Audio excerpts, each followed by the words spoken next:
Ski Mag est une présentation des boutiques Ski Town, la ville du ski. Et de Voyage Gendron, vacances plein la vie.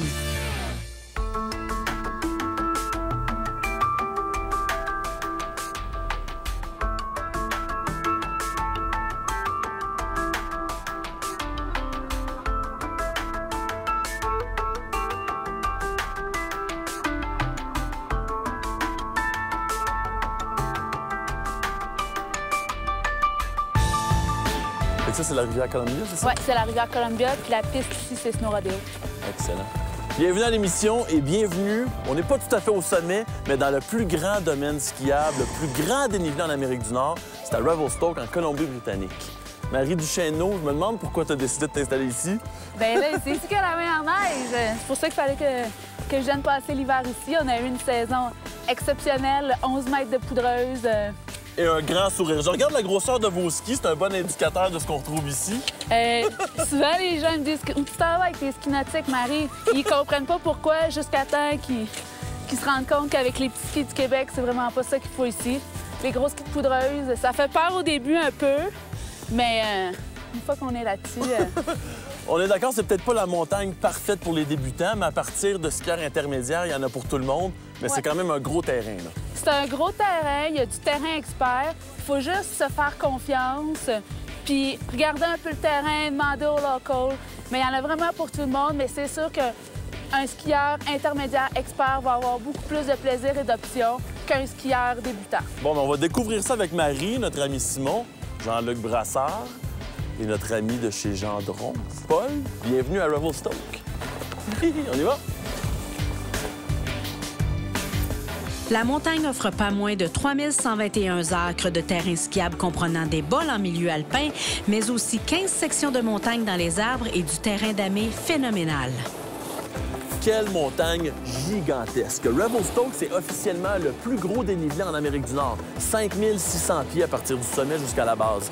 La station existe depuis seulement 5 ans. Il y a 3 remontées principales. La gondole, Revelation, qui vous donne accès à tout le domaine skiable. Du côté du bol nord, c'est le Ripper, qui donne accès aussi à des sous-bois. Vraiment un secteur à découvrir. Et la remontée principale, c'est la Stoke, qui donne accès à tout le secteur alpin. Il y a 54 pistes répertoriées du beau territoire, du beau terrain damé. Il n'y a pas une couche de glace ici, c'est impossible.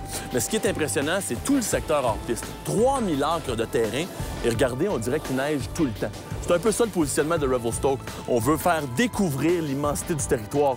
On offre le ski en station, le ski en chenillette à partir du ski, du cat skiing. Et si on veut explorer davantage, bien, Selkirk Tangiers est associé à Revelstoke pour aller skier en hélico. Mais il y a pas mal tout ce qu'il faut ici quand il y a une tempête.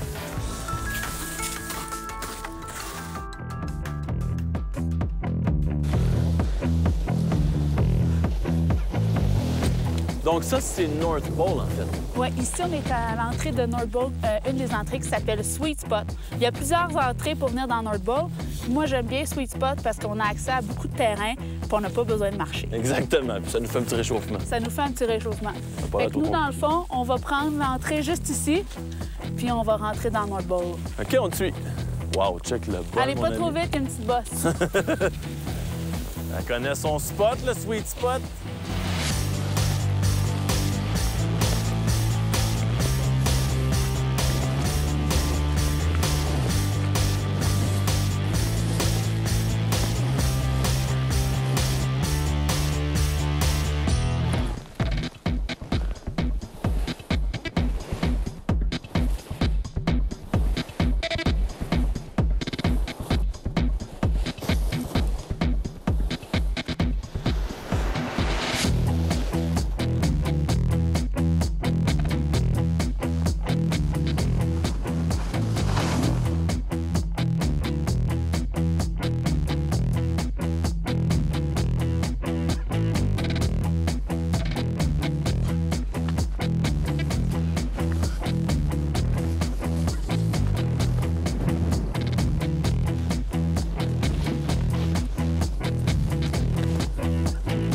Comment tu t'es retrouvé à Revelstoke?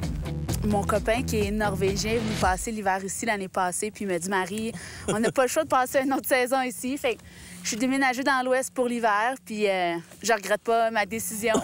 Ça faisait ton affaire. Puis là, présentement, tu es ce qu'on appelle accompagnateur ou représentant à destination, c'est ça? Oui. En fait, mon rôle, c'est d'accompagner les Québécois qui viennent ici en vacances. Je skie avec eux leur première journée pour leur montrer les meilleurs spots sur la montagne, leur conseiller les bons restos en ville. Puis après, ils sont autonomes pour le reste de la semaine, puis ils connaissent les bons endroits. Fait que si une journée de poudreuse, ils savent où aller pour leur première descente. Donc, ils se sentent un peu plus encadrés. Je pense que vous avez ça à plusieurs endroits, là, le Voyage Gendron. Oui, Voyage Gendron a fait un service de représentant à destination à Chamonix et à Salt Lake City. Parce qu'il y a beaucoup de monde qui vont là, c'est ça? Bien, à Salt Lake City, on parle... Il y a plus de 1000 skieurs qui vont là à chaque hiver. Chamonix, beaucoup de monde aussi. Puis c'est une valeur ajoutée. Puis souvent, les gens, ils choisissent cette destination-là juste parce qu'il y a un représentant à destination. Ils se sentent en confiance. Fait que s'il arrive quoi que ce soit, il y a quelqu'un à qui ils peuvent parler sur place. C'est plus facile. Dans le fond, t'es un peu le local. Ouais. Je me demande si c'est eux ou toi qui sont en vacances. Je pense que c'est moi, des fois.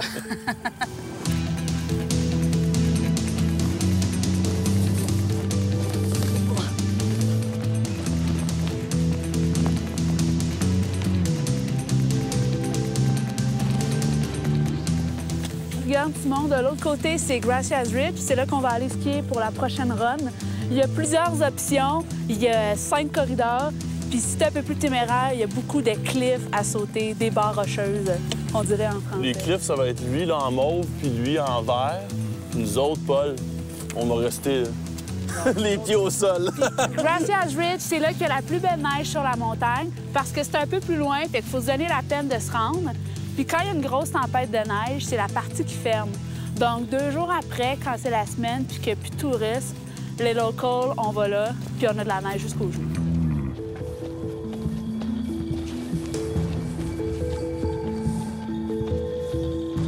Hey Marie, on peut-tu prendre un break? On arrive-tu? On arrive. C'est super belle.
Restez des nôtres. Ski Mag se poursuit après cette pause depuis Revelstoke en Colombie-Britannique.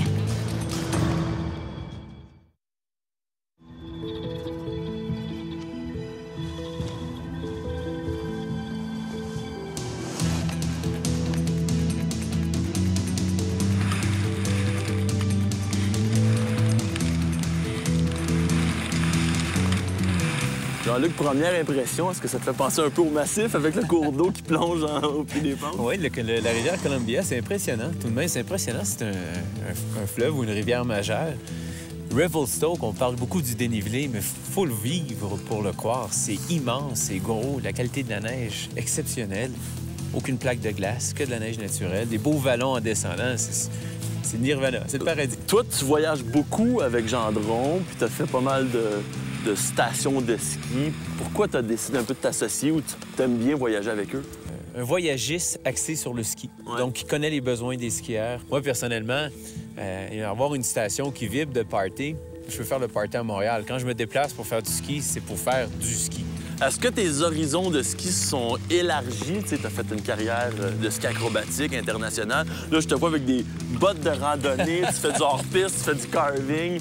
Est-ce que ça a ouvert un peu ton esprit? Ou... Absolument. Les bosses, j'en ai fait. J'ai adoré ce que j'ai fait, mais maintenant, j'ai passé à d'autres choses. J'en fais encore des bosses pour le plaisir, mais quand elles sont belles. Mais évidemment, le carving sur des qualités de neige comme ça, c'est fantastique. La neige poudreuse, la randonnée, j'aime autant maintenant, j'apprécie autant la montée en peau de phoque que la descente. C'est l'expédition comme telle, c'est le plaisir, la découverte. Puis je vois aussi que tu as une autre passion qui est peut-être photographique parce que, tu sais, on te voit vraiment, tu tripes image. Oui. Ah, écoute, c'est tellement beau, c'est tellement beau. Faut vraiment être pas bon pour manquer ces photos de montagne. C'est surtout ça mon avantage. Et c'est aussi à l'époque, c'était pour me souvenir des destinations parce que je pensais pas avoir une aussi longue carrière. Puis je me disais, bien, tant qu'elle était en Europe, je veux m'en rappeler. Alors, je prenais des photos, puis je les regardais, puis je me disais, c'est pas tout à fait ce que j'ai vu, il me semble. Alors, en demandant des conseils, puis après ça, en développant, en côtoyant des photographes, puis de fil en aiguille au fil des années, bien, voilà, c'est une passion, c'est mon dada. C'est lourd à traîner, ton caméraman en sait quelque chose, mais la récompense le soir, c'est extraordinaire. Ben ouais, c'est le fun, parce que sinon, j'aurais dû prendre des photos, puis en tout cas, c'est le fun que tu sois avec nous autres. Bien, j'apprécie énormément, merci. Ouais.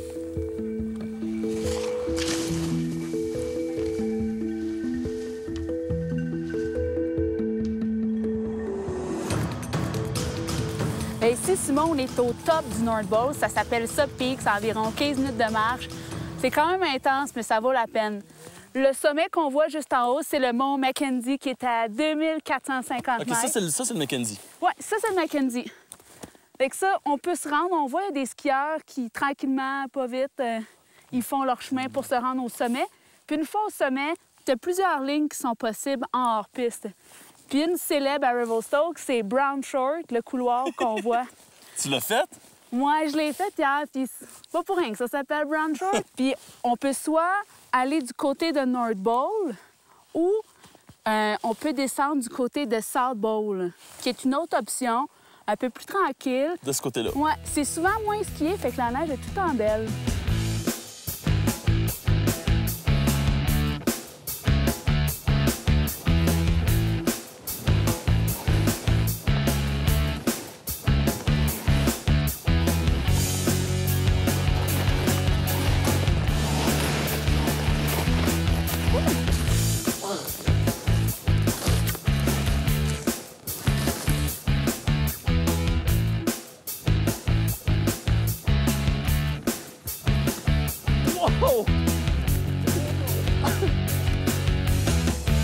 C'était très beau. Merci pour la journée.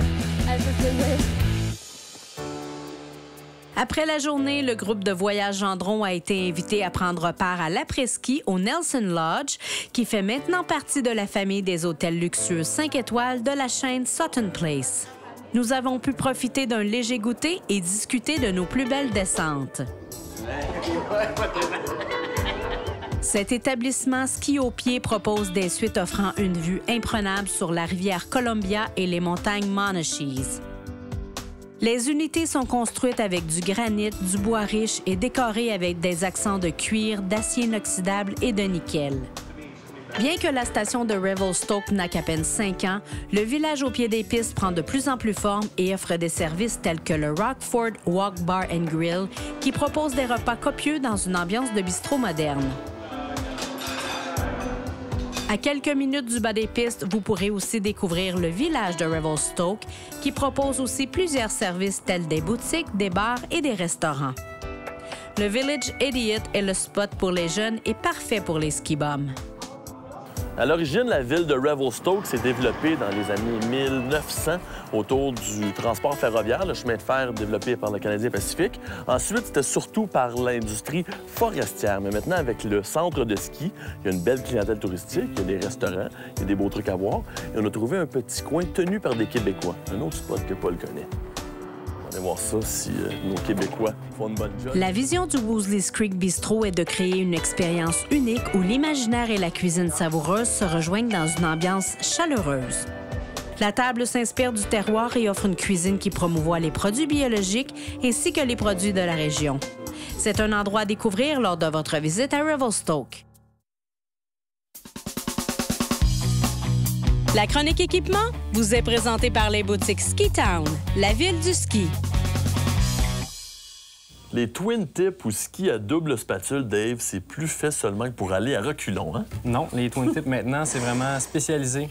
Si on regarde, par exemple, un ski comme ça, c'est vraiment l'âme pure du twin tip. Quand on regardait les X-Games, les sauts, les rails, ça, c'est spécialisé pour ça. C'est beaucoup plus mince au patin. Donc, à l'origine, un twin tip, c'était effectivement fait pour aller à reculons. Il y en a même, je pense, qui montaient la fixation carrément au centre pour que le ski puisse performer autant bien de devant que de derrière. C'est ce qu'on fait encore aujourd'hui dans les types de skis comme ça. Ça sert à quoi? D'aller devant comme de reculons, aussi bien des deux côtés. Puis c'est vraiment pour les sauts, les rails. Le jeune qui se tient dans le parc à longueur de journée, c'est fait pour ça. OK. On regarde ici déjà beaucoup plus large. C'est un ski double spatule, peut-être plus conventionnel? Ça, en fait, c'est vraiment un ski tout-terrain, mais avec une spatule twin tip. Donc, carrément, c'est bon pour le tout-terrain sous bois, bord de piste. Oui, le jeune qui veut faire du parc, c'est très bien aussi. Mais lui qui veut une bonne mise à corps, une découpe parabolique, comme un ski standard, ça fait la job aussi. Donc, on réussit à faire de bons virages sur une piste d'amis quand on sort justement du terrain un peu plus accidenté. Puis il y a différents profil de plus en plus coupé. Puis si on va à l'extrême d'un ski double spatule, ça peut ressembler à quoi? Ça va très loin. Si on va à l'extrême, on peut aller chercher un type de ski comme ça. Donc ça, c'est très, très large. Une palette. C'est surdimensionné, c'est quasiment un ski nautique. OK. Mais c'est vraiment conçu pour la neige. Ça prend un pied et demi de neige quand on ne skie pas avec ça sur le damé. Ça, c'est Donc, ça. beaucoup de flottaison. Je remarque aussi qu'il y a déjà une cambrure, ce qu'on appelle rocker, comme banane un peu. C'est ça. Quand on regarde le ski est vraiment d'une forme banane, ça sert au ski vraiment à flotter, se décaler de la neige carrément. C'est sûr qu'on va dans l'ouest ou dans les grosses montagnes, mais au Québec, quand même, il y a de plus en plus de gens qui s'intéressent à ça. Place comme le Massif, le Sutton, qui a beaucoup plus de neige que la vallée de Saint-Sauveur, par exemple. C'est peut-être pas notre ski de tous les jours, peut-être une deuxième paire de skis. Parlons en conclusion de tous ces designs, les graphiques qu'on utilise. Ça aussi, c'est vraiment particulier à ce type de ski-là. Quand on regarde les twin tips maintenant, souvent, même les skis sont deux différentes couleurs. Donc, c'est rare maintenant que les skis twin tips ont la même couleur. On a même fait faire des graphiques spécifiques à ski tendre ici, sur le modèle Forefront de Click. Donc ça, c'est vraiment un modèle exclusif qu'on retrouve seulement chez Ski Town. Donc, question de construction et de caractéristiques, mais question de goût aussi. Question de goût, naturellement. Merci, Dave.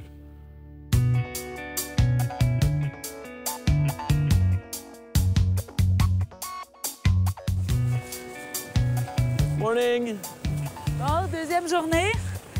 Je vais essayer de vous en montrer toutes, mais ça sera pas facile. Il y en a beaucoup à voir à Revelstoke. Ça prend une saison complète là, pour faire le tour. Ça prend une saison complète. Qu'est-ce qui te reste? Tu dois avoir quelques tours dans ton sac quand même. On va retourner sur Gracias parce qu'hier, on a juste fait une ligne. Il y a d'autres variantes? Il y a d'autres variantes.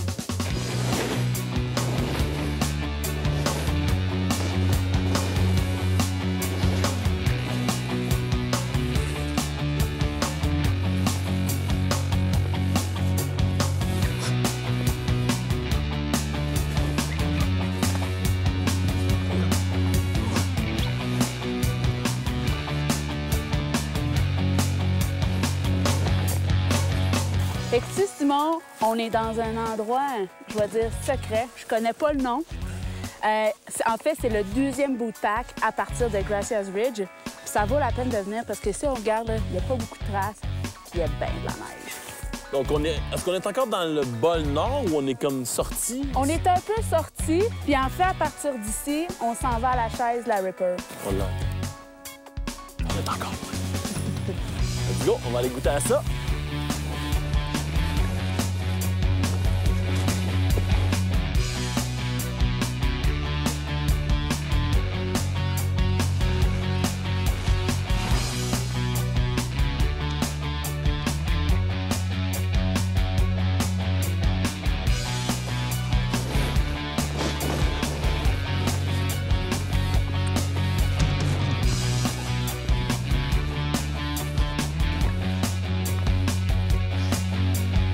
Ça passe un peu tête, par exemple.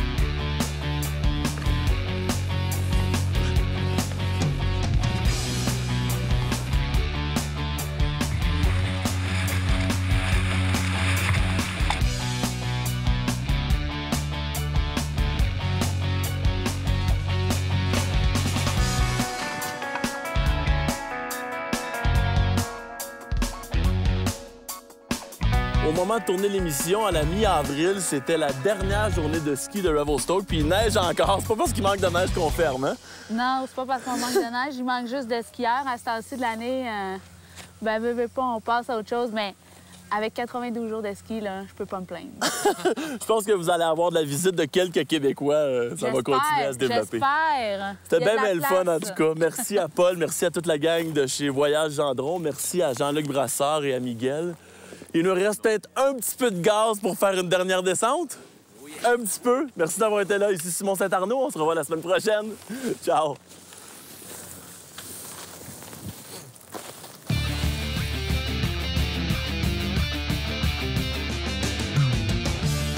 Nous désirons remercier les vêtements Icebreaker. Chaleur, respirabilité, douceur et sans odeur.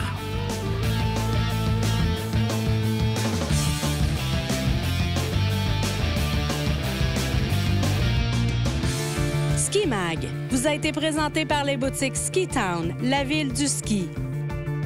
Et par Voyage Gendron, vacances plein la vie. Bon, on va découvrir ça avec Marie, notre ami Simon, Jean-Luc Brassard.